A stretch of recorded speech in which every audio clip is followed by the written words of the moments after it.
and ever wondered why the harem anime genre continues to thrive. And it's a simple formula: one protagonist surrounded by a bevy of captivating characters, each vying for affection.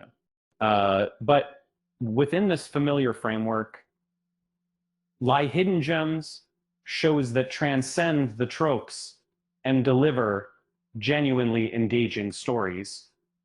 And make this Sayasak in going anime, let's dive into a world of blushing confessions, playful rivalries, and unexpected connections, exploring the best harem anime have to offer. Before we begin, if you enjoyed discovering new anime, please consider subscribing and hitting the like button. Your support helps us bring you more content like this. And plenty of isekai anime lean into harem territory, but they do not always bring out the best in each other.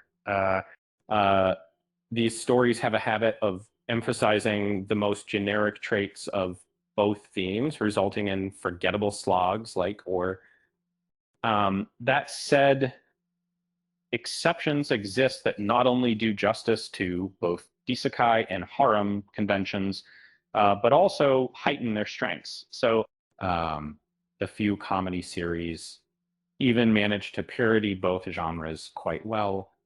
That WoW is arguably the most popular example and has a huge roster of female characters. Sid, the male protagonist, is so far removed from a traditional harem lead that he disqualifies the show from a recommendation. Fortunately, qualifies as a harem anime that confidently pokes fun at the themes tropes, along with isekai and otome games. At the behest of his sister, a guy is forced to complete a dating sim he hates. Once done, he quickly dies and reincarnates as a bit part player in the same universe he detests.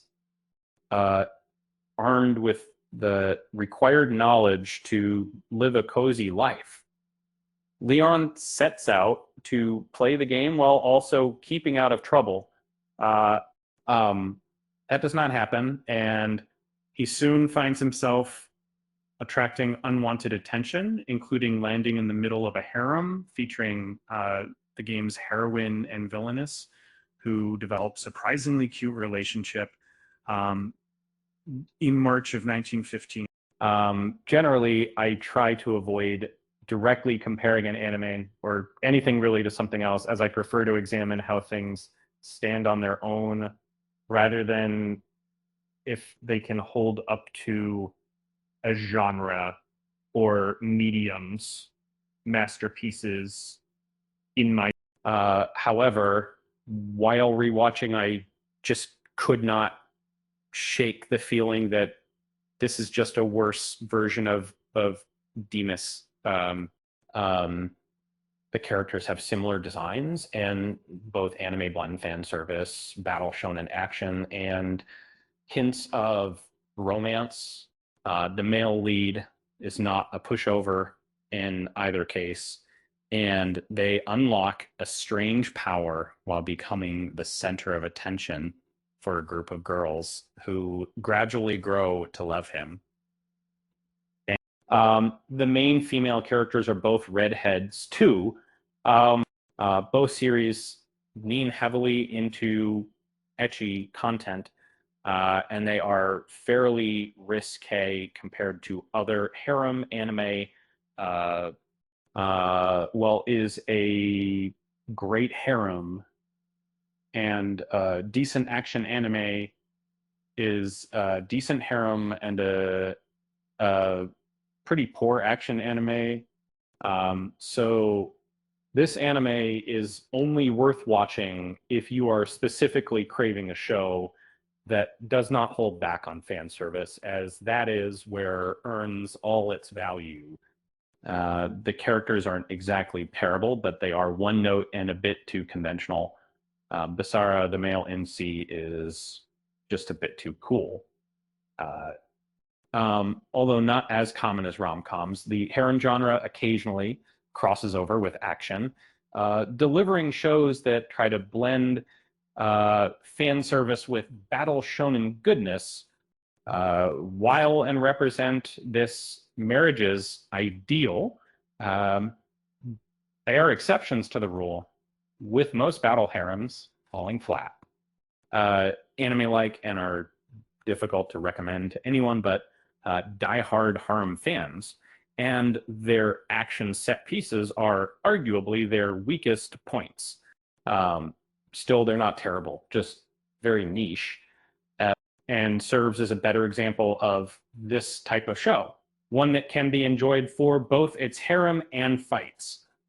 Now, just to be clear, the action is nowhere near the level of some of that genre's greatest offerings. However, when reviewed within the context of battle harems, fares better than most of its competitors. The power system is relatively interesting, if a touch convoluted, and the idea of basing the girls on the 7 deadly sins is an intriguing one. And Aratha is a pretty great harem lead who was not afraid to be direct. And the girls are the same to an extent, due to being based on a manga by the author responsible for was always destined to attract some attention, especially since the show also revolves around a harem featuring adopted siblings that, if you are like me, you might have tuned into this series in the hope of seeing a glorious train wreck, one that fits comfortably into the trash category. Just to be clear, I have mentioned to find us represented a person. Good trashy anime was, however, is surprisingly tame and, more importantly, ordinary. For the most part, this is a pretty by-the-numbers harem anime, taking very few risks beyond its sibling setup. Even that aspect is somewhat underplayed, especially since all the girls seem to immediately develop an interest in somebody they believed was their brother for more than a decade. While not the messy journey that some people might have craved, is a perfectly enjoyable genre representative. The characters are generally quite likable, and the girls are developed just enough not to fall squarely into archetypes. Arata is also a solid main lead who mostly wants to do right by his family. And speaking of solid leads, remember that even the most captivating harem anime hinges on a protagonist who can genuinely connect with each character. It's about more than just attraction. It's about understanding, respect, and shared experiences. So what's the most important ingredient in a great harem anime? Well, it's not just about the number of girls vying for attention.